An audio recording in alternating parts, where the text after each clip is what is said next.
Bible study వలన మనం ఏమైనా నేర్చుకునేది ఉందా? మనం ఇతరులకు నేర్పించేదానిక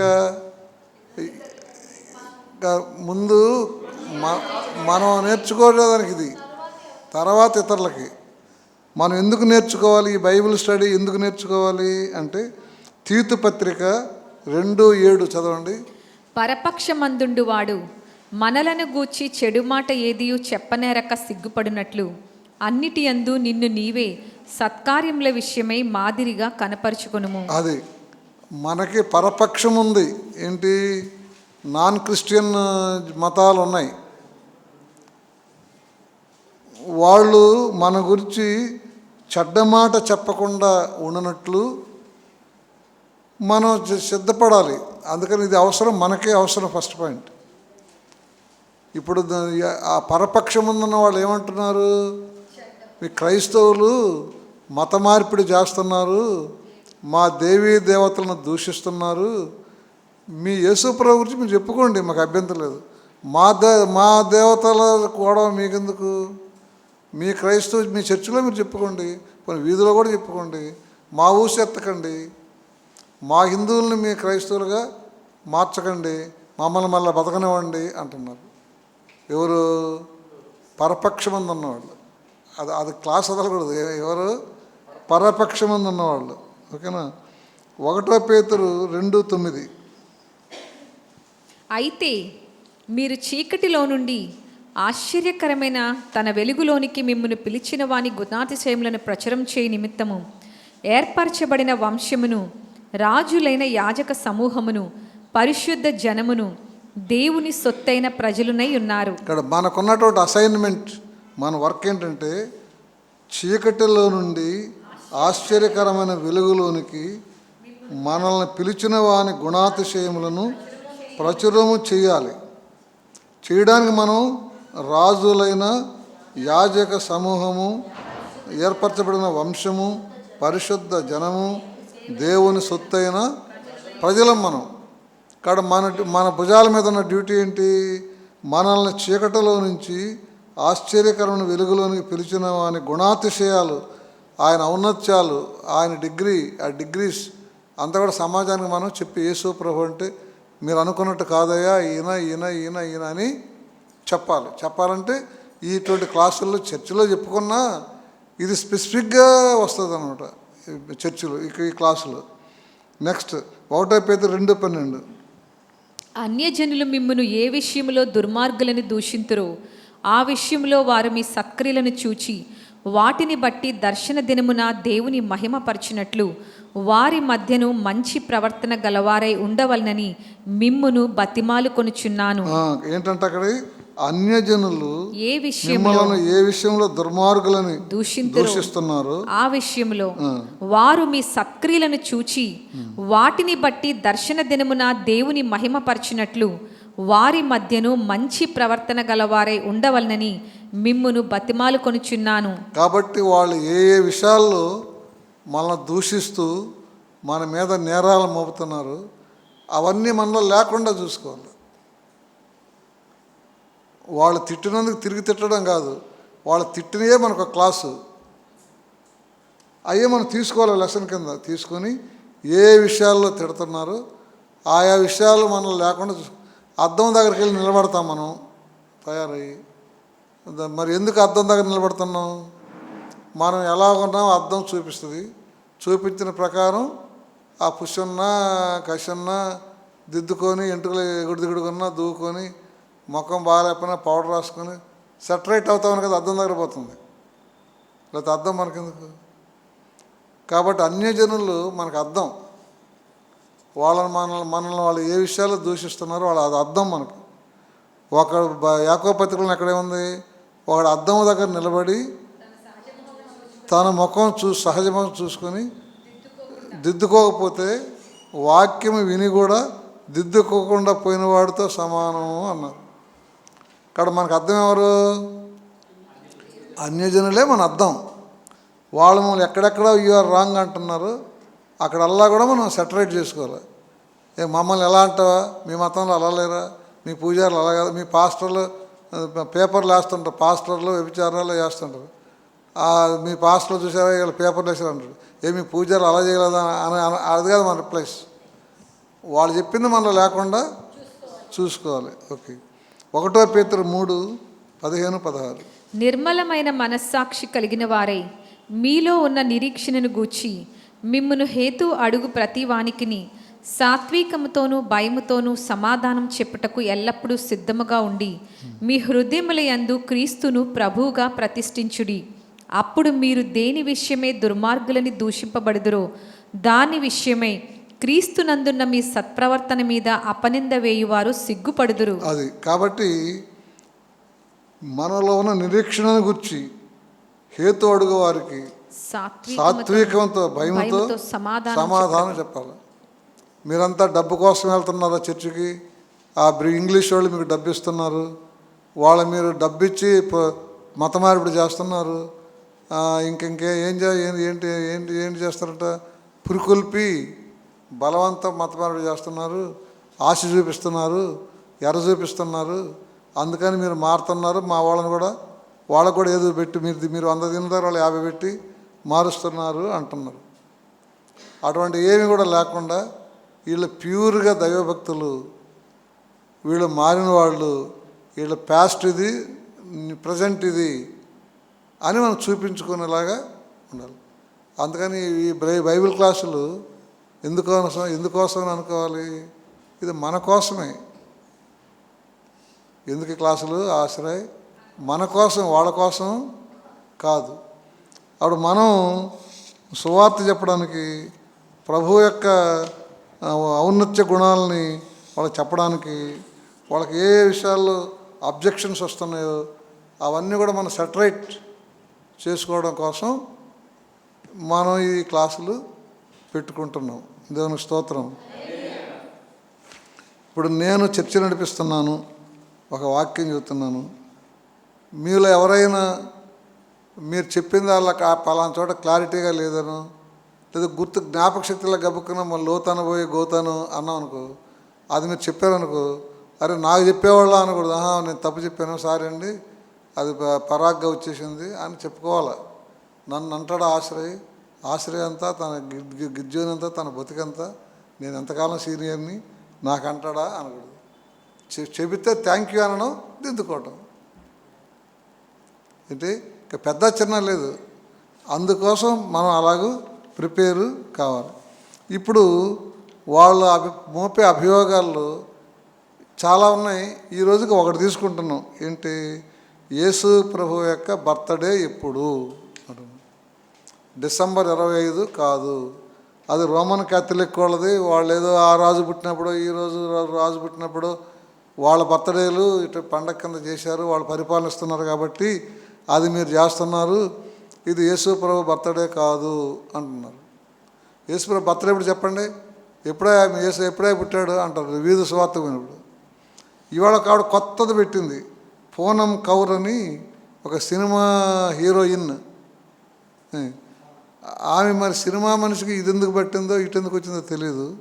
ఆమె ఏమన్నదంటే జీసస్ ఎవరికి ఎలా పుట్టారు అని పోస్టింగ్ పెట్టింది వాట్సాప్లో. ఏంటంట జీసస్ ఎవరికి ఎలా పుట్టారు అంటే ఆమె క్వశ్చన్ ఏంటంటే యేసుప్రభు జన్మ మీద, పుట్టుక మీద, మరియమ్మ గారి యొక్క ప్రాతిపత్యం మీద ఆమె క్వశ్చను రేజ్ చేసి వాళ్ళు అడిగిన కిందనే యూట్యూబర్లో ఫేస్బుక్ వాళ్ళు పెట్టారు, ఈమె కొత్త ప్రాబ్లంకి తెరలేపింది అని. అక్కడ ఈవిడిది పెట్టారు, కింద వీళ్ళ కామెంట్ కూడా పెట్టారు. కాబట్టి ఇప్పుడు ఫస్ట్ మనం ఈరోజు ఒక ఫస్ట్ క్లాసులో 1వ క్లాసులో మన బైబిల్ క్లాసులో ఇది 1వ క్లాస్. ఈ 1వ తరగతిలో ఏమి నేర్చుకోబోతున్నాము?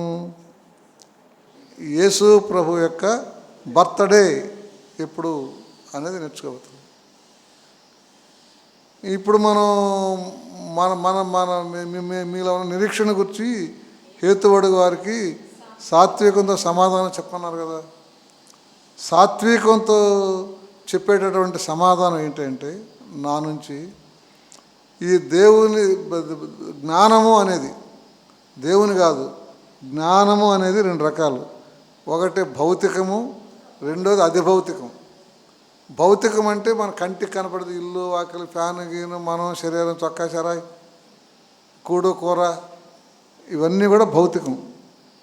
అధిభౌతికం అంటే దేవుడు, ఆత్మ, దూతలు, పరలోకము, రక్షకుడు, దేవుని వాక్కు, దేవుని దర్శనము, దేవుని వరాలు ఇవన్నీ అధిభౌతికం. సరేనా? అయితే మానవులు రెండు రకాలు, సామాన్యులు, పండితులు, జ్ఞానులు. సామాన్యులు, జ్ఞానులు రెండు రకాలు. మరి అధిభౌతిక విషయాలకు వస్తే మనకు తెలిసింది తక్కువ, తెలియంది ఎక్కువ ఉంటుంది. ఎక్కడ? అధిభౌతికం. ఆత్మ సంబంధమైంది, పరలోక సంబంధమైంది, ఆకాశం నక్షత్రాలు ఇవన్నీ కూడా మనకి తెలిసింది తక్కువ, తెలియంది ఎక్కువ. ఓకే, దానికి మీకు ఒక ఎగ్జాంపుల్ చెప్తున్నాను. మనకి ఢిల్లీలో రాష్ట్రపతి భవనం ఉంది. ఆ రాష్ట్రపతి భవనం ఎస్టేట్, స్థలం యొక్క ఎస్టేటు 354 ఎకరాలు. ఆ ఎస్టేట్ అంతా కూడా. మన చర్చి ఎస్టేట్ అంతా 267 చదరపు గజాలు. మన ఎస్టేట్ అంతా 267 చదరపు గజాలు. 60 అంగుళాల పొడవు, 40 అంగుళాల వెడల్పు. మీ చర్చి ఎస్టేట్ ఎంత నడితే ఎంత చెప్పాలి? 267 చదరపు గజాలయ్యా, 60 అడుగులు పొడవు, 40 అడుగులు వెడల్పు. అయితే రాష్ట్రపతి ఎస్టేట్ ఎంత? 354 ఎకరాలు. అది అందులో బిల్డింగ్, రాష్ట్రపతి భవనం యొక్క ప్లింత్ ఏరియా అంటారు దాన్ని. మీ చర్చి యొక్క ప్లింత్ ఏరియా ఏంటి? స్థలం ఎంత? 267 చదరపు గజాలు. ప్లింత్ ఏరియా ఎంత? అటు 5 వదిలి ఇటు 5 వదిలి ముందు 10 వదిలి వెనక 10 వదిలితే ఎంత? చూడండి, 60 అడుగులు పొడవు. ముందు వెనకాల 10 పోతే 40, ఇటు 5 పోతే 30. అర్థందా? అంటే 30 అడుగులు వెడల్పు, 40 అడుగులు పొడవు. ఇది మన ప్లింత్ ఏరియా. అదే రాష్ట్రపతి భవన్ యొక్క ప్లింత్ ఏరియా ఎంత? 130 ఎకరాలు. దున్నుకున్నా సాగు చేసుకున్నా 10 జీవితాలు చాలా. ఓకే, అదే 4 అంతస్తుల భవనం, అందులో 340 గదులు ఉంటాయి. ఇక్కడ రాష్ట్రపతి భవనంలో. సాధారణ పౌరులు రాష్ట్రపతి భవనం వెనుక ఒక సెక్రటరీ ఉంటారు. ఆయనకి మనం అప్లికేషన్ పెట్టుకోవాలి, నేను రాష్ట్రపతి భవనం చూడటానికి నాకు అనుమతి ఇవ్వండి అని. ఇస్తారు ఏదో ఒక రోజు పెట్టుకుంటే. ఇస్తే మనల్ని ఏం చూడనిస్తారు? 3 గదులే చూడనిస్తారు. ఎన్ని గదుల్లో? 340 గదుల్లో ఎన్ని గదులు చూడనిస్తారు? 3 గదులు. అయిన ఒకటి దర్బార్ హాల్, రెండవది అశోక హాల్, మూడవది డైనింగ్ హాల్, అందరు భోజనం చేసే ఒక హాల్ ఒకటి. 3 గదులు చూడనిస్తారు. మొఘల్ గార్డెన్స్ అని ప్రపంచంలో ప్రసిద్ధి చెందినటువంటి గార్డెన్స్ ఉంటాయి. రకరకాల ఇంటర్నేషనల్ మొక్కలు, పువ్వులు, పండ్లు ఉంటాయి. అది చూడనిస్తారు. అది ఇప్పుడు అక్కడ గదులన్నీ 340 గదులు. మనం అప్లికేషన్ పెట్టుకుని వెళితే చూసేది ఎన్ని? 3. చూడనివి ఎన్ని ఉన్నాయి? 370 ఉన్నాయి. ఎన్ని? 370 ఉన్నాయి. మనం దేవుని మహిమను అమ్మా 300, అదే కదని చెప్పాను. 340 గదులు ఉన్నాయి. 3 పోతే 337 గదులు ఉన్నాయి మనం చూడని. మనం లక్కగా ఇప్పుడు మన ఆశ్రయ అప్పుడప్పుడు ఢిల్లీ పోతుంటాడు, వాడు చుట్టాలు ఉన్నారని. ఇది ఆయన బుద్ధి పుడితే రాష్ట్రపతి భవనానికి కూడా పర్మిషన్ పెట్టుకొని వెళ్ళొచ్చు. వెళితే ఎన్ని గదులు చూస్తావు? 3 చూస్తావు. మరి అక్కడెక్కడన్నా ఆ కార్నర్లో ఈ కార్నర్లో ఫోటో తీసుకుంటావు, సెల్ఫీ తీసుకుంటావు. వచ్చి మా బోటి అమాయకులకు ఏం చెప్తావు? నేను రాష్ట్రపతి భవనానికి వెళ్ళి వచ్చాను, చూసి ఇదిగో నా ఫోటో అంటావు. నువ్వు చూసిందంతా, చూడందంతా బోల్డ్ ఉంది. దేవుని స్తోత్రం. అలాగే దేవుని మహిమ, దేవుని శక్తి, దేవుని ప్రభావం ఈ పరిశుద్ధ గ్రంథం ద్వారా కానీ సృష్టిలో కానీ మానవ మేధస్సుకి అందనంత అపారమైంది ఉంది. మనం దాన్ని ఎంతవరకు తెలుసుకున్నాము, ఎంతవరకు వచ్చాము అంటే మన యొక్క భక్తిని బట్టి, నీతిని బట్టి, నిజాయితీని బట్టి, యథార్థతను బట్టి, ప్రేయర్ లైఫ్ని బట్టి, పరిశుద్ధతను బట్టి మోతాదు ఆధారపడి ఉంటుంది. లేకపోతే బిగినింగ్లోనే ఉంటాం, 1వ తరగతిలోనే ఉంటాం. యేసుప్రభుని నమ్ముకున్నాను, నేను దేవుణ్ణి తెలుసుకున్నాను అంటాం. అయితే ఆ దేవుడి మహిమను ఎంత చూసావు అంటే ఎంత ఘోరంత చూసామో లేదు, కానీ ఎంతో చూడవలసింది ఉంది. దేవుని స్తోత్రం.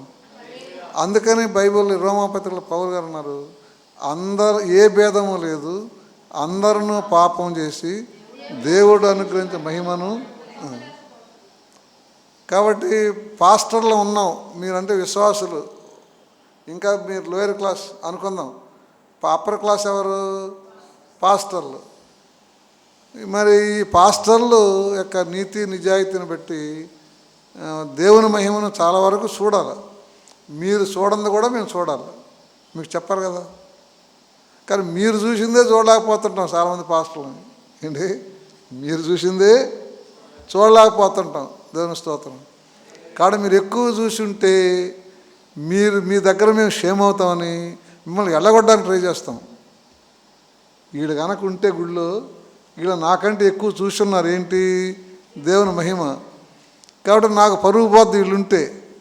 కాబట్టి గణేష్ని ఏం పేరు, గిజ్జోన్ను లేకపోతే పాలుగారును ఎలా ఎల్లగొట్టాలా అని చూస్తాం. అదొక పాలిటిక్స్, అది దాన్ని వదిలేయండి. కాబట్టి మన పాయింట్ ఏంటంటే దేవుని మహిమ అనేది మన యొక్క పాతివ్రత్యాన్ని బట్టి, మన భక్తిని బట్టి, మన నీతిని బట్టి. ఆ దేవుడు ఆయన యోబు గురించి ఏమన్నారు? నా సేవకుడిని యోబుని గురించి నువ్వు ఆలోచించావా? ఏంటది? యథార్థవంతుడు, నీతిమంతుడు, భయభక్తులు కలిగిన వాడు, విసర్జించిన వాడు, అలాంటి వాడు భూమి మీద ఎవడూ లేడు అన్నారు. కాబట్టి దేన్ని బట్టి ఆయనకి మెప్పు వచ్చింది? ఆయన జీవించిన జీవితాన్ని బట్టి, చదువుకున్న చదువుని బట్టి కాదు, ఆస్తిని బట్టి కాదు, అతను జీవించిన జీవితం యొక్క నీతి మోతాదుని బట్టి వచ్చింది. అందువలన ఇతని ద్వారా దేవుడు తన మహిమను లోకానికి తెలియజేయడం కోసం ఆయన ఒక సాధనంగా ఎంచుకున్నారు. ఎవరిని? యోబుని. అలాగే మోషే గారు, మోషే యొక్క భక్తి తత్పరతను బట్టి ఆయన గొర్రె మేపుకుంటున్న ఆయన ఎంచుకొని తీసుకొచ్చి ఆ సేవ అంతా చేయించారు. దేవుని స్తోత్రం. కాబట్టి మన పాయింట్ ఏంటి ఇప్పుడు? అధిభౌతికం అనేది చాలా ఉంది. భౌతికం మన కళ్ళకు కనపడేదే. ఈ నాలెడ్జ్ కూడా తక్కువ ఉన్నా ఎక్కువ ఉన్నా కంటితోనే చూస్తాం. మనకు 10 అంతస్తులు బిల్డింగ్ లేకపోయినా కట్టుకున్నోడిదైనా చూస్తాం. మనకి 100 తులాల బంగారం లేకపోయినా మెడలో వేసుకున్నామనైనా చూస్తాం. కానీ అధిభౌతికం మాత్రం ఉట్టిదే అవదు. మనకున్న నీతి పిండి కొలద రొట్టె అన్నట్టు చదువు కొలద ఉద్యోగం కదా. అలాగే దేవుని మన డబ్బుని బట్టే కదా మన పర్చేసింగ్ కెపాసిటీ ఉంటుంది. మనకు ₹1,00,000 పెట్టుకుని మార్కెట్కి వెళ్తే మనం ఆ లెవెల్లో హాయ్ ఫై అని కొనుక్కుంటాం. మరి 200 పెట్టుకుని వెళ్ళి నా బొట్టాడు ఏం చెప్తాడు? నేను 200 పెట్టుకెళ్ళాను దానిమ్మకాయల కోసం.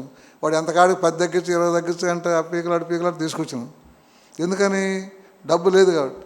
నా దగ్గర ఈ 10,000 ఉందనుకోండి, వాడు ₹1 కోసం చూడకుండా పారేస్తాం. అట్లాగే మన డబ్బు కొలది మన పర్చేసింగ్ కెపాసిటీ ఉంటుంది. మా పిండి కొలది రొట్టె అన్నారు. అట్లాగే దేవుని మహిమను మనం చూడటం దేని మీద ఆధారపడి ఉంటుందంటే మన నీతి, మన యథార్థత, మన మంచితనం, పరిశుద్ధత, పవిత్రత, ప్రార్థనా జీవితం, వాక్యానుసారంగా నడుచుకోవడం, వినయము, విధేయత, వీటి మోతాదును బట్టి మనం ఆయన మహిమను చూడటానికి మనం అలౌ చేస్తుంటాం. ఇప్పుడు 360 గదుల్లో 340 గదుల్లో సాధారణమైన భారతదేశ పౌరుల్ని 3 గదులు చూనిస్తారు. విదేశీ ప్రతినిధులు, అంబాసిడర్సు, పెద్ద వాళ్ళు రాష్ట్రపతిని చూడటానికి వచ్చారనుకోండి, వాళ్ళని ఎక్కువ గదులు చూడనిస్తారు. ఎందుకంటే వాళ్ళ లెవెల్ని బట్టి. కాబట్టి దేవుని మహిమను చూడాలంటే మన లెవెల్ని బట్టి ఉంటుంది. అదే ఏం లెవెల్? మన నీతి లెవెల్, మన భక్తి లెవెల్, మన వినయము, మన విధేయత, సమర్పణ, అదే దాన్ని బట్టి ఆధారపడి ఉంటుంది. దేవుని స్తోత్రం. ఇప్పుడు యేసు ప్రభు విషయానికి వస్తే వాళ్ళ పాయింట్ ఏంటి? యేసు క్రీస్తు ప్రభు యొక్క బర్త్డే ఎప్పుడు అంటున్నారు. యూట్యూబ్లో వాళ్ళు. ఈ సినిమా యాక్టర్ ఏముంటుంది, యేసు ఎప్పుడు పుట్టారు, ఎవరికి పుట్టారు అంటే కొత్త ట్విస్ట్ పెట్టింది. ఏదైనా వస్తున్నాం. ఇప్పుడు యేసు ప్రభు విషయానికి వస్తే సింపుల్గా ప్లెయిన్గా చెప్పాలంటే సాధారణమైనటువంటి పౌరుడిని వాళ్ళు 3 గదులు జోడిస్తారు కదా. మన సాధారణ పౌరుడిగా ప్రతిపక్షం ఉందన్న వాడికి యేసుక్రీస్తు ప్రభు యొక్క బర్త్డే చెప్పాలి అంటే ఆయన ఈ లోకంలో పుట్టక ముందే పరలోకంలో ఉన్నాయన. ఆయన ఎవరు? యేసు ప్రభు. ఓకేనా? మరి ఎందుకని చెప్పగలం? ఆయన ఏమన్నారు, తండ్రి ఈ లోకం పుట్టకముందు నీ యొద్ద నాకు ఏ మహిమ ఉండెనో ఆ మహిమతో ఇప్పుడు నన్ను మహిమపరచు అన్నారు. అంటే అప్పుడు ఎప్పటి నుంచి ఉన్నారు ఆయన? పరలోకంలో ఈ లోకంలో పుట్టకముందే ఉన్నారు. అప్పుడు ఆయన ఎలా అవతరించారు? ఆ పరలోకంలో సుప్రీం గాడ్ ఉన్నారు. ఆయన స్వయంభవుడైన దేవుడు. ఆయనకి పుట్టుక గిట్టుట ఆయన కాలం గీలం మనం చెప్పలేము. అది బియాండ్ అవర్ బ్రెయిన్. స్వయంభవుడైన దేవుని గురించి మాట్లాడాలంటే అది ఇంగ్లీష్లో చెప్పండి, బియాండ్ అవర్ బ్రెయిన్. మన బ్రెయిన్కి అది అతీతం, వేస్ట్ అని ఉంటుంది అంత అలంచుకోవడం. మనం ఎక్కడి నుంచి మనకు దొరుకుద్ది మ్యాటర్ అంటే ఆ దేవుడు చేసిన సృష్టి దగ్గర నుంచి దొరుకుద్ది. ఆయనట్టు వచ్చినారు మనకి తెలియదు. అది యేసుక్రీస్తు ప్రభు ఉనికిలోకి ఆ పరలోకంలో ఎలా వచ్చారు అనేది ఒక క్వశ్చన్ మార్క్. అప్పుడు ఆయన అక్కడ ఉద్భవించి ఉండాలి కదా. ఇప్పుడు నా దగ్గర ఒక నెరేషన్ ఉంది యేసుప్రభు ఉద్భవానికి. అది అంగీకరించని క్రైస్తవులు ఉన్న కొన్ని శాఖలు ఉన్నాయి. నా దగ్గర ఉన్న సమాచారం నా నా నా నా భావాన్ని అంగీకరించే వాళ్ళు కూడా ఉన్నారు. ఇక్కడ సృష్టిలోనిది ఏది కూడా లేనప్పుడు, దేవుడు ఒక్కడే ఉన్నప్పుడు ఆయన తనకు తానే చెప్పారు. ఏమని? నాలాంటి ఇంకొక వ్యక్తి పుట్టుగాక అని అనగానే యేసు ప్రభు ప్రత్యక్షమయ్యారు. దేవుడు ఎదురుగా నిలబడ్డారు. ఆయన కొత్త బీయింగ్ కదా. ఎవరు? యేసు ప్రభు. అప్పుడు ఆయన నేను ఎవరిని, ఏంటి, ఇదేంటి, ఈయనెవరు, ఇదెవరు, లోకం అని అనుకుంటారు కదా. కొత్త బీయింగ్ కదా ఆయన. అప్పుడు దేవుడు ఆయనతో అన్నారు, నీవు నా కుమారుడువు, నేడు నేను నిన్ను కని ఉన్నాను అని పరిచయం చేసుకున్నాను. అది నాకు అర్థమైంది. అది వేదాల్లో యేసుప్రభు దర్శనంలో ఉంటుంది. ఈ కొత్త పుస్తకంలో కూడా, మీకు ఇచ్చిన పుస్తకంలో కూడా ఉంటుంది, ఆది సంభూతుడని ఆ చాప్టర్. ఇప్పుడు చదవద్దులయ్యా, ఆశ్రయం. ఇందులో కూడా ఉంటుంది ఏంటంటే, తొలుత జన్మించిన వాణిని ఎవడో చూచాను అని ఒక పాయింట్ ఉంటుంది ఈ కొత్త బుక్లో కూడా. కొత్త బుక్లో ఉంటుంది, వేదాల దర్శనం ఉంటుంది. వేదాల దర్శనం మర్చిపోండి, అవి లేవు, అయిపోయినాయి. దీంతోనే మన మనుగడ. కాబట్టి నాకు అర్థమైంది ఏంటంటే, వీళ్ళు అన్ని వాక్యాలు లింక్ చేసుకుంటే దేవుడు ఒక్కరే ఉన్నారు పరలోకంలో. ఆయన తనకలాంటి ఇంకొక దేవుడు పుట్టాలి అనుకున్నారు. ఆయన కలిగారు. ఆయన కలిగినప్పుడు ఆయన అటు ఇటు చూస్తున్నారు, ఇదంతా ఏంటి, పరలోకం అంతా ఆయన కొత్త కదా, ఇదంతా ఏంటని చూస్తుంటే అప్పుడు ఏమన్నారు ఆయనతో, నీవు నా కుమారుడువు, నేడు నిన్ను కని ఉన్నాను అని చెప్పారు. అప్పుడు యేసు ప్రభు చేత ఈ సృష్టి యావత్తుని ఆయన చేయించారు. ఎవరు? దేవుడు, సుప్రీం గాడ్, స్వయంభవుడు ఆయన దేవుడు. ఈ సృష్టి యావత్తు యేసు ప్రభు చేత చేయించారు. దేవదూతలైనా ఏదైనా కానీ, అప్పుడు దేవదూతలు ఇంకా పుట్టలేదు, యేసు ప్రభుకు ముందు చేయించారు.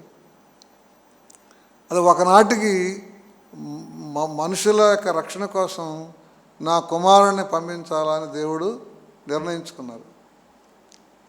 అందుకని తగిన సమయం వచ్చినప్పుడు ఆయన కన్యక గర్భంలో 2020 ఎన్ని సంవత్సరాలు, అది ఏ సంవత్సరం ఇది, 2022 సంవత్సరాల క్రితం యేసు ప్రభుని లోకానికి పంపించారు. అప్పుడు ఆయనకు రావడానికి ఒక వే కావాలి కాబట్టి కన్యమరియమ్మ గారిని ఎంచుకొని ఆమె గర్భం ద్వారా వచ్చారు.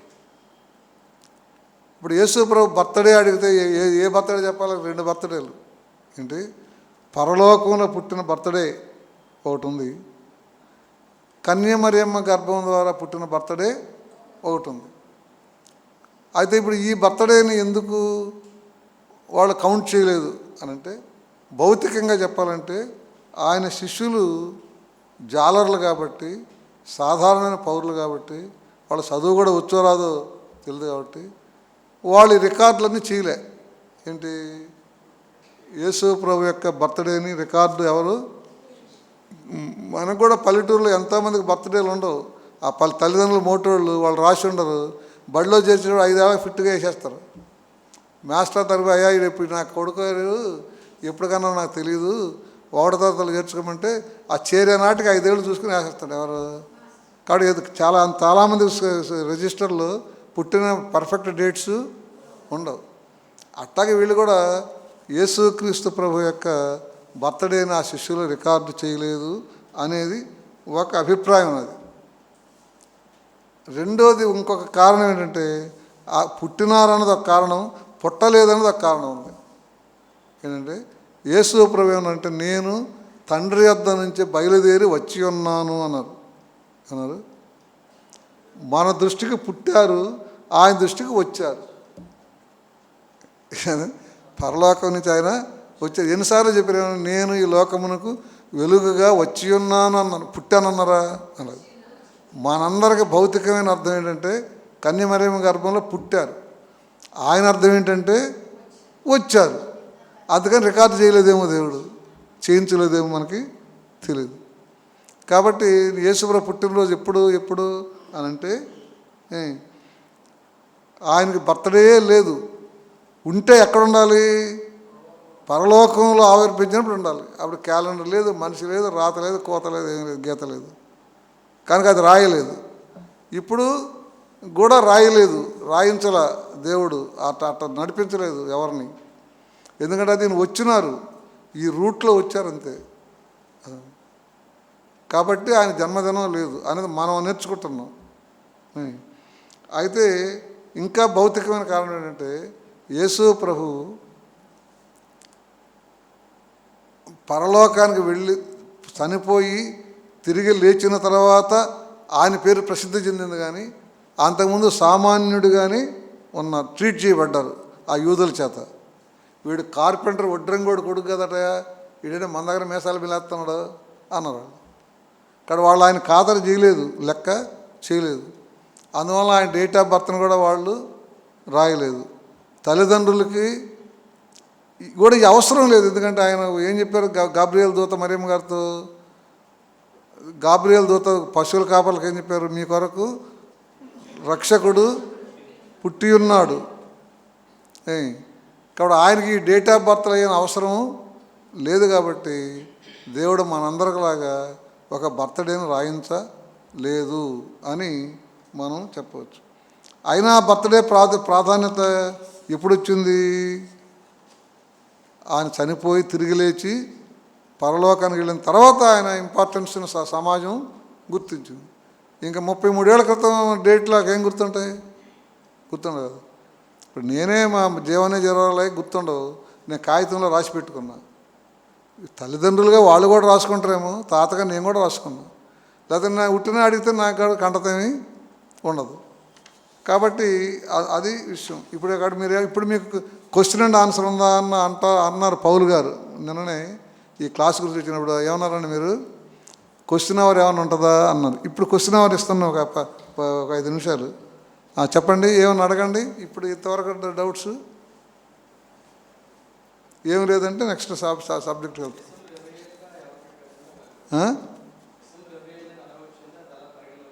అదే డిసెంబర్ 25న ఎట్లా వచ్చింది, రోమన్స్ పెట్టారు. వాళ్ళు రోమన్స్ పరిపాలించేటప్పుడు రోమా చక్రవర్తి, నేను చెప్పేది కూడా కరెక్ట్ కాకపోవచ్చు, రోమా చక్రవర్తి క్రైస్తవులకి విరుద్ధంగా ఉన్నాడు, క్రైస్తవులను చంపిస్తున్నాడు. అతడు ఒక యుద్ధానికి వెళ్ళబోతుంటే అతనికి ఆ రాత్రి కల్లో సిలువ కనపడదట. సిలువ కనపడితే ఆ యుద్ధానికి వెళితే గెలిచాడు. అందువల్ల యేసు ప్రభువే నాకు ఈ యుద్ధంలో గెలిపించారని యేసు ప్రభుని రాజు నమ్ముకున్నాడు.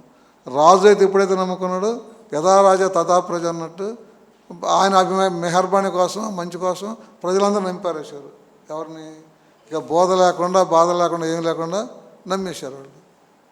అందువల్ల రోములో ఇది స్టార్ట్ అయింది కాబట్టి రోమన్ చర్చ్ అయిపోయింది. అది యూనివర్సల్ కాబట్టి కెథోలిక్ అంటే యూనివర్సల్ అని అర్థం. రోమన్ కెథోలిక్ చర్చ్ అంటే రోమన్ యూనివర్సల్ చర్చ్ అయిపోయింది. అసలు పరిశుద్ధాత్మ ద్వారా స్థాపించిన సంఘం గంగలో పోయి ఈ రోమన్ కేథలిక్ చర్చ్ వచ్చింది. ఆవిడ ఆ చక్రవర్తి ఒక డేట్ని కాయపరిచాడు. వాళ్ళ పిల్లల పుట్టినరోజు ఏంటో కొంతమంది చెబుతుంటారు, కావాలంటే దాన్ని చదవచ్చు మనం. ఏంటి క్రిస్టమస్ని ఎందుకు పెట్టారంటే చదవదలుచుకుంటే చెప్పగలను, స్టడీ చేయగలను ఏదో బుక్లో. అప్పుడు ఆ విధంగా డిసెంబర్ 25ని వాళ్ళు చలికాలం చూసుకొని, చలికాలం కూడా కాదు, ఆ రాజుకి ఏదో బ్యాక్గ్రౌండ్ ఉంది, ఫ్లాష్ బ్యాక్ ఉంది, దాన్ని బట్టి ఆ డేట్ పెట్టారు. ఇప్పుడు మనం సాధారణ మనుషులు 2 రకాలు చెప్పుకున్నాం. ఏంటి? సాధారణ పౌరులు, జ్ఞానులు, మేధావులు. మనం సామాన్యులు కదా. మేధావులు చెప్పింది సామాన్యులు ఫాలో అయిపోతున్నాం. కాబట్టి నన్ను పర్సనల్గా అడిగితే నువ్వెందుకు క్రిస్టమస్ చేసుకుంటున్నావని ఒక పరపక్షమందం అడిగాడు అనుకోండి, అయ్యా యేసు ప్రభు పుట్టినరోజు మాకు తెలియదు, ఎవరికీ తెలియదు, అదే మాకు దేవుడు రక్షకుడు పుట్టారు కాబట్టి మాకు జ్ఞాపకార్థం దినం ఉండాలి. కాబట్టి పూర్వీకులు రాజులు, రోమన్ కథలికులు, చక్రవర్తులు పెట్టేశారు ఒక డేట్. ఆ డేట్ని మేము యేసుప్రభు జన్మని తలంచుకుంటున్నాం. దాని వంకన ఇల్లు వాకిలు సన్నం వేసుకుంటాం, అక్కడక్కడ ఆడపిల్లలు అత్తటికి పోతే పిలుచుకుంటాం, స్నేహితులు కాడ పిలుచుకుంటాం, కొత్త బట్టలు కొనుక్కుంటాం, ఇల్లు వాకిలు బాగు చేసుకుంటాం, యేసుప్రభు పుట్టినరోజు అనుకున్న బిర్యానీ తింటాం. నీకు ప్రాబ్లం ఏంటి?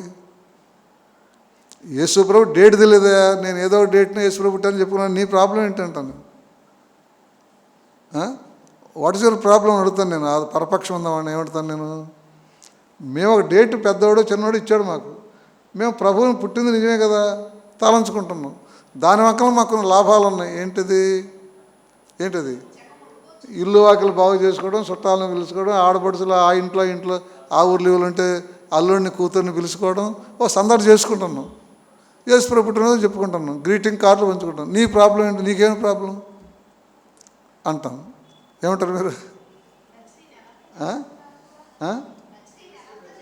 పెద్దగా చెప్పమ్మా, నువ్వు అక్కడి నుంచి చిన్నగా చెప్తే నాకు ఎలా అర్థం అవుతుంది?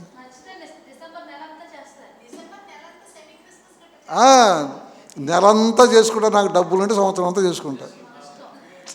యేసు ప్రభువుకి ఇంకొక జన్మదినం ఉంది. ఏంటి? నా హృదయంలో పుట్టాడు.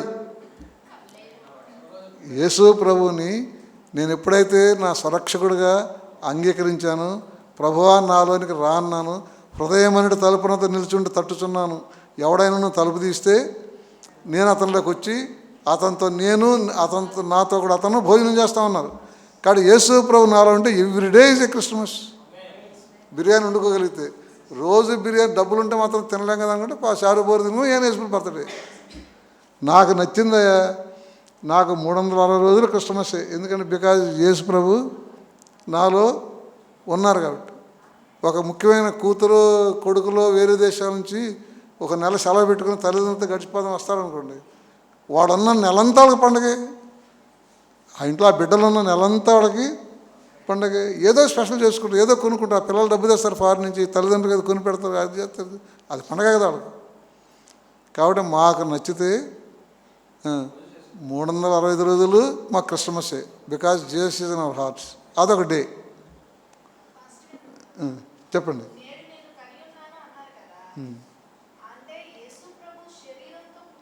కాదు, యేసుప్రభు ఆత్మదేహి. ఆయన అదే నాకు అర్థమైంది చెబుతున్నాను మీకు. మీకు మళ్ళీ తేడా వచ్చిన ప్రాబ్లం.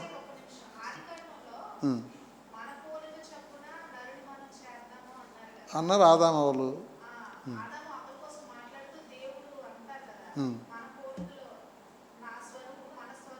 చేస్తా ఉన్నది ఆదామును కదా.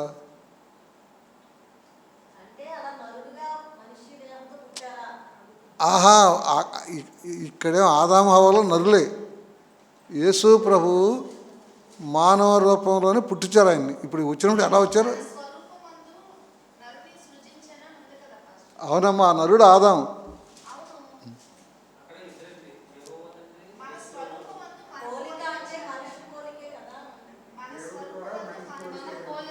ఆహా, అక్కడ స్వరూపం అంటే దేవుని స్వభావము, దేవుని ప్రభావము, దేవుని ఆత్మ అవి. అంటే అప్పుడు దేవుడు మనలాగా ఇంక ఆయన ఆత్మదేహి కాళ్ళు చేతులు అట్లా ఉన్నాయని కాదు. నా దక్షిణ హస్తంతో నేను ఆదుకుంటానంటే చెయ్యి ఉందని కాదు. ఆయన అనుకుంటే అదే దక్షిణ హస్తం అనుకోవాలి మనం. దేవుడు అనుకుంటే ఆయన నిజంగా చెయ్యి ఉందో, కాలు ఉందో, కన్ను ఉందో, చెవిని నిర్మించినవాడు వినకుండానా, కంటిని నిర్మించినవాడు కానకుండానా. కాబట్టి మీరు ఇంకా లోతుగా అడిగితే అవి అధిభౌతికం కిందకు వస్తాయి. ఏమి ప్రిస్కిల్లమ్మా, అది అధిభౌతికం కింద వస్తాయి. మనకు తెలిసింది తక్కువ, తెలియంది ఎక్కువ. మనకు అన్నీ తెలియాలంటే చచ్చిపోయినప్పుడే తెలుస్తాయి అన్నీ. ఎందుకని మనం చచ్చిపోయి ఆత్మదేవంతో ఆ పరలోకం పోతే ఆ పరలోకం ఎలా ఉంటుందో, సింహాసనం ఎలా ఉంటుందో, దేవతలు ఎలా ఉంటారో, దేవుడు ఎలా ఉంటారో అన్నీ తెలిసిపోతాయి. ఇప్పుడు ఆఫ్టర్ వి డై అట్ట బొందులో ముక్కులో ఊపిరి ఆగ్గానే మొత్తం కనబడిపోద్ది మనకి. అంతవరకు తెలిసింది కొంత, తెలియంది కొంత. విశ్వాసంతో నాకు ఒక దేవుడు ఉన్నాడు, ఒక రక్షకుడు ఉన్నాడు, ఒక పరిశుద్ధాత్మ ఉంది, ఒక బైబిల్ ఉందా నమ్ముకొని సంతోషంగా పోవడమే. ఇంకా ఓవర్గా తెలుసుకోవాలంటే సరే ఓకే, మీకు మన పుస్తకాల్లో ఉంది. మోషే గారు ఏమన్నారు, మనకి బయలుపరచబడినవి మనవి, ఇంకా బయలుపరచబడినవి దేవుడివి. మోషే ద్వారా రాయించినవన్నీ ఏటు జట్టు కాదు, అది భౌతికం. కొంతవరకే మనకి ఇచ్చారు.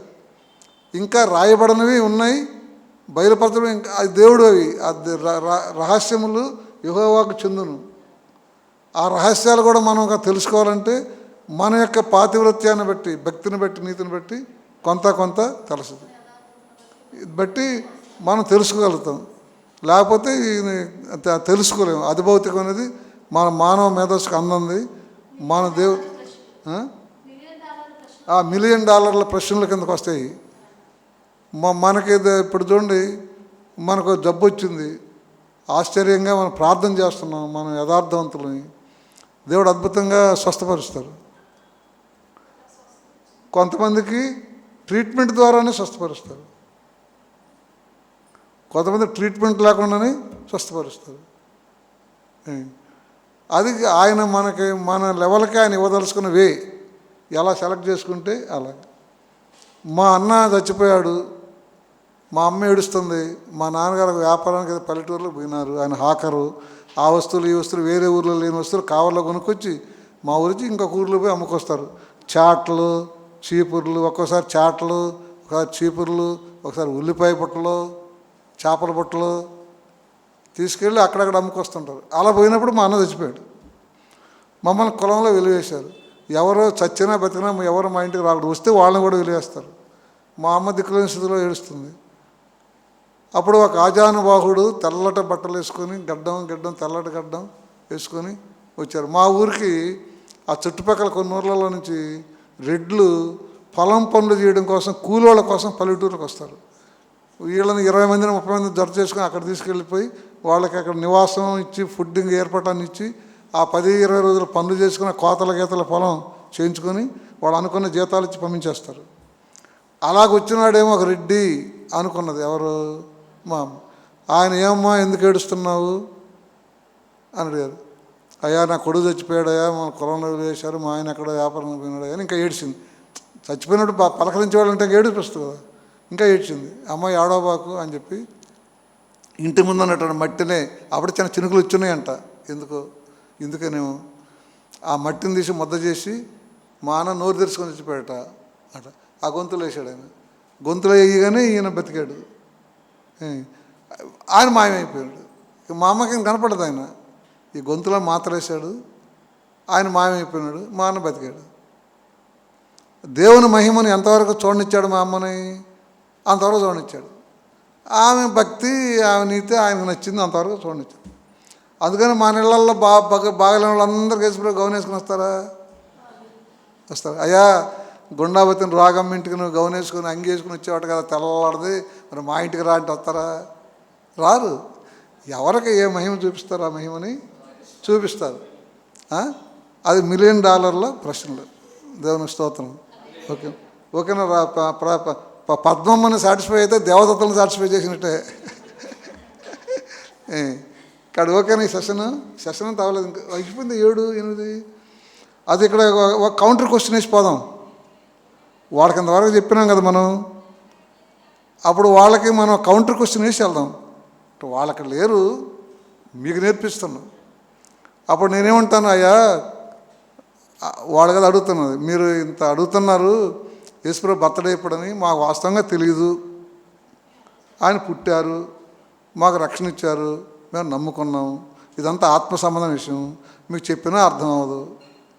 అది ఒకడు ఒక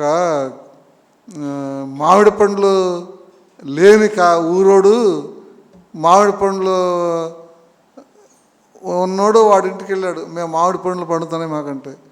ఎలా ఉంటుందని ఎంత చెప్పినా అర్థం అవ్వట్లేదు ఎవడికి, మామిడి పండ్లు ఎరగనోడికి. అప్పుడు ఏం చెప్పంటారు, బాబు నీకు అర్థం అవ్వాలంటే ఒక మొత్తం తాటి ముంజి ఉంటుంది, తాటి పిక్క ఉంటుంది, ఏంటంటే దాన్ని తాటి టెంక తీసుకురా, దానికి పీసు గీసు ఉంటుంది కదా, దాంట్లో పంచదారను చింతపండు పిసికి దాన్ని ముంచు, దాన్ని సప్పరించు, ఆవిడ ఎలా ఉంటుందో అలా ఉంటుంది మామిడికాయ అని చెప్పాడు. ఏంటి పీసుగా పుల్లగా తీయగా ఉంటుందని వాడికి అర్థం అవ్వట్లేదట. అందులో మామిడి టెంక తీసుకొని, తాటి టెంక తీసుకొని, చింతపండు పిసికి, అందులో పంచదార పిసికి, ఇది టెంకలో ముంచు, ఆ టెంకని సప్పరించు పీసుగా, అప్పుడు ఎలా ఉంటుందో అలా ఉంటుంది మామిడికాయ అన్నాడు. మనకేం చేయాలి, అంతకాలం చేయాలి. ఆడ అర్థం చెప్పాడు. కాబట్టి ఇది సంగతి. దీంట్లో మనం ఎక్కడ సాటిస్ఫై అవ్వాలంటే ఈ అధిభౌతికాలు లేకపోతే మనకు అన్ని అర్థం కావు.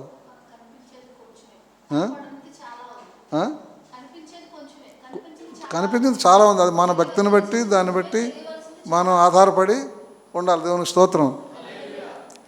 నేను ప్రార్థన చేసినప్పుడు చాలాసార్లు దేవుడు స్వరం ద్వారా మాట్లాడారు. మా హాస్టల్ మెట్లో ఆ ఇంటికల్లా పొమ్మంటుంది, 10 ఏళ్ళ నుంచి ఉన్నాం ఆ ఇంట్లో. నా భార్యకైనా మా ఓనర్కి తగులు వచ్చింది, నువ్వు పోతావా చస్తావా అంటుంది ఆమె. పోతే అక్కడ గుడి నడుస్తుంది. అప్పుడు చర్చావిగడ వాళ్ళు స్థలం చూసుకొని కొంటాము, డబ్బు గ్రాంట్ అయింది అంటున్నారు. స్థలాలు దొరకటం లేదు. ఆ సంఘం అంతా ఆశలు మెట్టు అయిపోయి ఉన్నారు సంఘస్థులు. ఇక్కడ ఎక్కడన్నా కొంటే వాళ్ళు రారేమోనని మేము అక్కడక్కడే కొనటానికి చూస్తున్నాం. ఆ ఆశల మెట్లోనే మన పాలసింగ్ గారు ఒక చర్చ్ మెంబర్ ఉన్నాడు, ఆయనకు 175 గజాల స్థలం ఉంది. అదే కొనుక్కుందాం, ఆ ఆశల మెట్టు వాళ్ళు ఆ గుడికే వస్తారు, వాళ్ళు పోతే మన సభ్యులు లేరు, వాళ్ళ ముసలి ముత్తగా అమాయకులు మోటోళ్ళు వాళ్ళు రారేరని మేము పాకులాడుతున్నాం. అటు దేవుడు కళ్ళ నాకు ఏం చెప్పారంటే, నేను మీకు సీతమ్మ దారిలో స్థలం సిద్ధపరిచాను అన్నారు. ఆ తర్వాతనే ఒక బ్రోకర్ ఈ స్థలం చూపించాడు. ఒక బ్రోకర్ పరిచయం అయ్యాడు, బాబు మాకు స్థలం కావాలంటే ఇది చూపించాడు. ఇది అలా కాగిపోయింది. మరి నాకు మామూలుగా ఇక్కడ సీతమ్మ దారి నేను రావాలనుకోలే. నేను ఎందుకు అనుకోలేదు, నా అజ్ఞానం. ఆ ఆశలు మెట్టేవాళ్ళు ముసలమ్మతగా ఇక్కడ ఎక్కడన్నా దూరంగా పోతే గుడికి రారు, ఇక గుడి ఉండకుండా పోతుంది అని నేను అనుకున్నాను. కానీ దేవుడు ఏమనుకుంటున్నారు, మీకు సీతమ్మ దారిలో స్థలం సిద్ధపరిచాను అన్నారు. అడ్రస్కి సిద్ధపరిచారు, ఎదురుగ్గా వీధి సోల. అడ్రస్ చెప్పడానికి బాగుంది. చుట్టుపక్కల వాళ్ళని గొడవ లేని వాళ్ళని పెట్టారు. ఒక క్యూఎంబి చర్చ్ వాళ్ళు అక్కడెక్కడో స్థలం కొనుక్కుంటే వాళ్ళు స్థలం కొనుక్కొనిట్లేదట, చుట్టుపక్కల వాళ్ళు ఆర్ఎస్ వాళ్ళు కట్టుకొనిట్లేదట. ఎలాగలాగా గొడవ పడబడి కట్టుకుంటే బోర్డు కూడా పెట్టుకునిట్లేదట, చర్చి బోర్డు కూడా పెట్టుకునిట్లేదట. అందులో మన మెంబర్స్ మన బంధువులు ఉన్నారు, వాళ్ళు మనం ఫోన్ చేసి చెప్పారు, బోర్డు కూడా పెట్టుకునిట్లేదట, ప్రార్థన కూడా జరగట్లేదట. అలాంటిది మనం ఎలాంటి స్థలంలోకి వచ్చాం మనం? ఆ పక్కోళ్ళు ఈ పక్కోళ్ళు ఎదరోళ్ళు ఎవరు మనకు బాధ పెట్టిన వాళ్ళ మనుషుల మధ్యలోకి తీసుకొచ్చారు. ఆయన ఏం చెప్పారు, మీకు సీతమ్మ దారిలో ఈ దేవదానం ఎలాంటి వాడు, వీళ్ళ కుటుంబం ఎలాంటిది, గొడవల పెడితే వీళ్ళు తట్టుకోలేరు, ఇతడికి అంత కెపాసిటీ లేదు, కామ్ గోయింగ్ ఏరియాలో గొడవలు లేని ఏరియాలో పెట్టాలా అని పరలోకానికి ప్లాన్ చేసుకున్నారు ఆయన. నేను సీతమ్మ దారి మూడే లేదు నాకు, అసలు మైండే లేదు. చూసారా మరి ఇది వాళ్ళు చూసారా, వాళ్ళని కట్టనీయట్లేదు. ఇది మనం కడుతుంటే ఎదురుగున ఆ పార్కులో ఉన్న పెద్దలు ఒక ఆయన వచ్చి, ఆ పాస్టర్ గారు ఈ కాలనీకి అందం వచ్చేలాంటి చర్చి కట్టండి అన్నారు. ఇంకొకడేమో కట్టనీయట్లే, మళ్ళీ బాగా అందంగా కట్టమంటున్నారు. ఇది దేవుడి ప్లాన్ కదా, ప్రిపేర్డ్ కదా. కాబట్టి మనం ఆయన ఎందుకు నడుచుకున్న దాన్ని బట్టి ఆయన అధిభౌతిక జ్ఞానము మహిమో మనకి ఇవ్వడం ఆధారపడి ఉంటుంది. దేవుని స్తోత్రం. సరే అయిపోయిందా? ఇప్పుడు మనం కౌంటర్ వేయాలి. కౌంటర్ ఏంటంటే శ్వేతాశ్వతరోపనిషత్తు 6వ అధ్యాయము 18-19 వచనాలు చదువుతున్నాను నేను. మీ దగ్గర పుస్తకంలో ఉంది కానీ మీరు పుస్తకం తెచ్చుకొని ఉండరు. అది ఏ పేజీలో ఉందో తెలియదు. నేను ఇక్కడ వేరే పేజీల నుంచి జెరాక్స్ తీసుకున్నాను. నేను చదువుతాను, వినండి. ఎవరైతే వినండి, ఎవరి పుస్తకాలు తీకండి, మీరు కన్ఫ్యూజ్ అయిపోతారు. ఇది వినండి చాలు.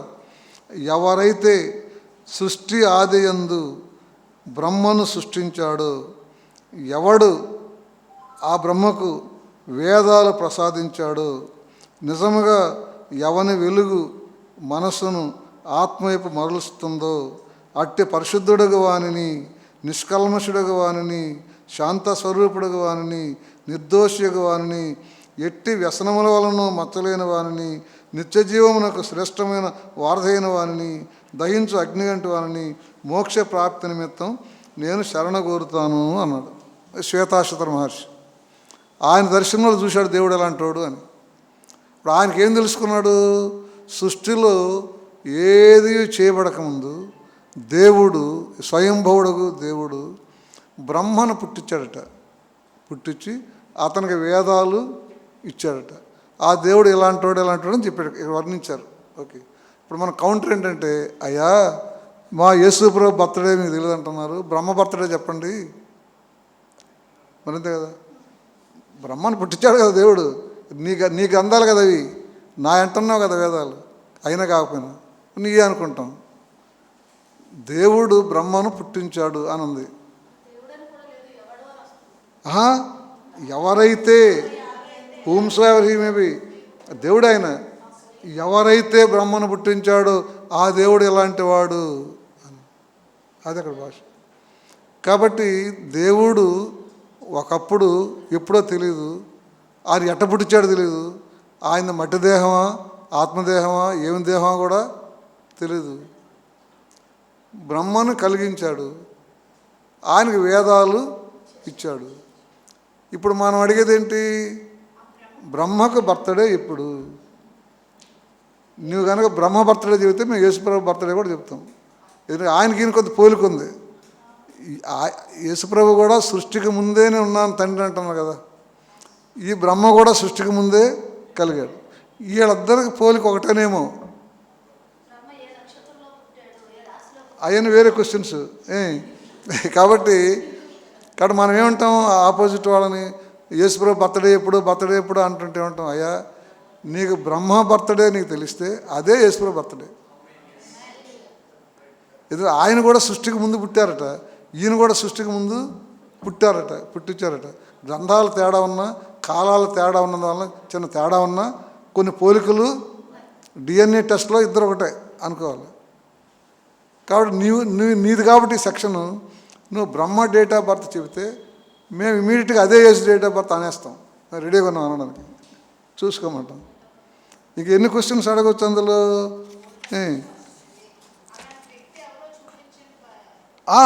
అదే ఈ పుట్టించిన దేవుడు ఉన్నాడే ఈ బ్రహ్మను, ఆ దేవుడు ఎవరో చెప్పు. ఈ క్వాలిఫికేషన్ కలిగిన దేవుడు. ఆ దేవుడిని ఇండియాలో పూజిస్తున్నారా, బోధిస్తున్నారా, చెబుతున్నారా? లేదు కదా. ఏమ్మా, ఆ దేవుడిని బోధిస్తాం. చెప్పండి. సరే, గుడి వాళ్ళు కట్టుకోలేదు డబ్బులు లేక అనుకుందాం,